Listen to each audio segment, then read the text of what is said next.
Hi everyone, it's day 1 of this month's 7 days drawing challenge, and if you've already seen the prompt, then you know, we are sketching rocks this time. Honestly, I'm excited about it. I know rocks might sound a little boring at first, but they're actually super fun to paint. So many shapes, textures and color combinations to explore. This month I'm also trying out a new format for the challenge videos. Usually I film day 1 and day 7 during the actual week of the challenge and then need a few more days, or let's be honest, a week or two to edit the footage, do the voiceovers and finally post them. But this time I started working on the sketches a little earlier so that I could have the videos ready by the time the challenge actually starts. So now for both day 1 and day 7 I'll be posting 2 versions of the video, a full-length one and a shorter sped-up version. That way, if you're joining in, there is something to watch right from the beginning to get inspired, instead of having to wait for me to catch up after the challenge ends. Because let's be real, life always has other plans and things rarely go exactly on schedule. For this challenge I decided to work in one of my small A6 sketchbooks. The size is just right, small enough that it doesn't feel overwhelming, and I can fit 2 rock sketches per spread, which makes it feel productive without being too much. Also, all the reference photos I'm using for this challenge were taken by me, and I have to say it's way more interesting to draw things you've actually seen in real life. It adds something extra when you recognize the place or have a memory tied to it. Like this first rock, nothing fancy, just something I pass by every day on the way to my kids' school, but now that I'm sitting down to paint it, it feels kinda special.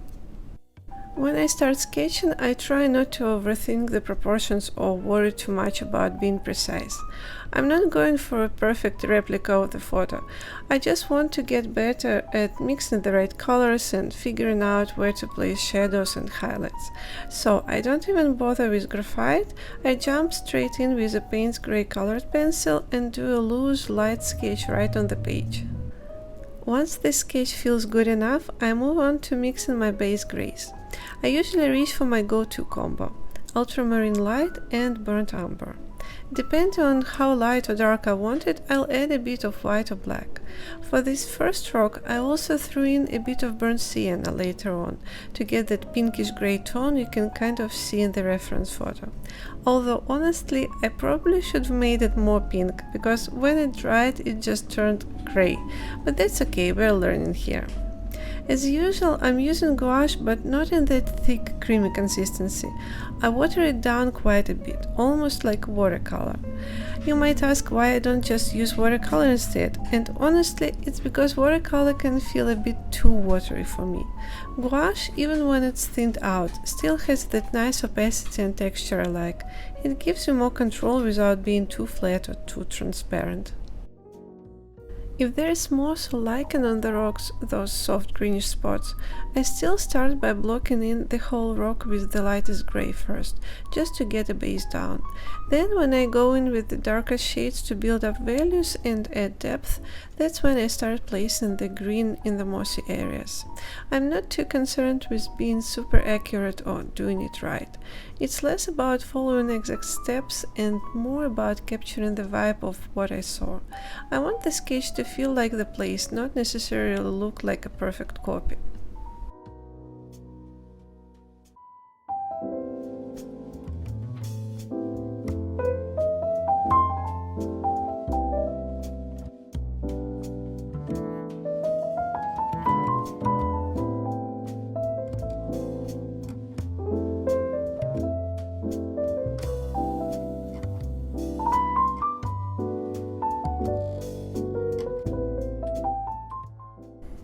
For these first couple of layers, when I'm just blocking in color and not too worried about the details, I use my half-inch angled shader brush. It's my go-to for this kind of work.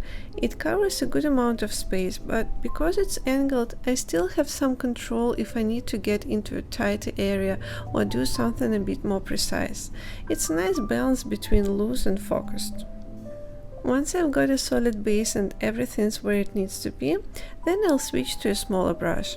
That's when I start adding in some of the finer details, like emphasizing a few cracks, sharpening up edges, or adding texture to make the rocks feel more three-dimensional. But only once it feels like the painting is ready for that. I try not to rush it.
For the greenery around the rock, I don't worry too much. Just a few strands of grass here and there, and maybe a couple of simple leaves to suggest the setting.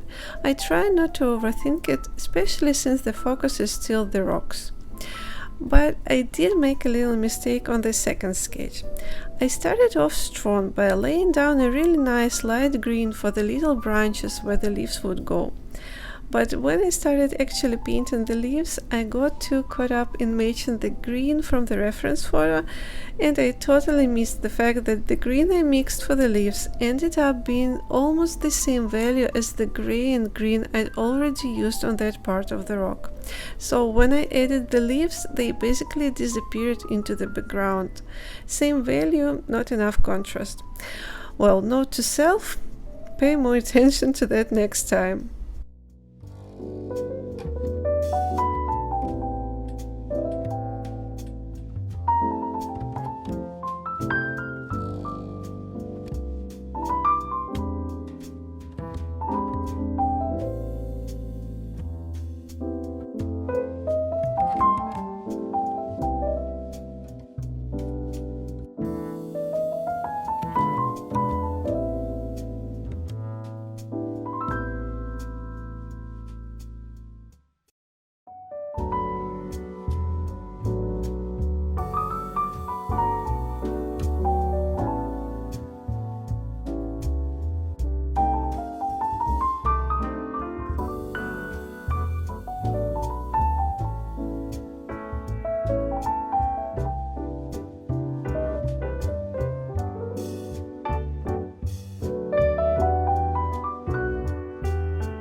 At the end, I like to outline everything and add some details and texture using colored pencils. It's especially helpful with the lighter painted areas. It makes them pop and adds a bit of dimension. But it didn't really help with those dark leaves I just mentioned. They kinda stayed lost in that dark patch of the rock. Still, not the end of the world, it's all part of learning. Overall, I'm pretty happy with how day 1 turned out. I got to experiment, notice some things I can work on, and just enjoy the process of sketching rocks. I'm really looking forward to doing more of this. I hope you're enjoying this challenge too, or maybe it's inspiring you to start. And just a quick reminder, if you decide to share something you made based on any of my Patreon content, even from older videos, I'd absolutely love to see it. I finally created a separate Instagram account just for that. It's called TR Sketch Club. If you're working from one of my references, whether from Patreon or the free ones I post on Instagram, you can tag TR Sketch Club as a collaborator when you share your post. Just make sure your account is set to public. That way I can feature your work on that page. That account is really all about your creations. I made it as a way to build a little art community where your work can be seen and appreciated. So I hope I'll see your sketches there soon. Bye!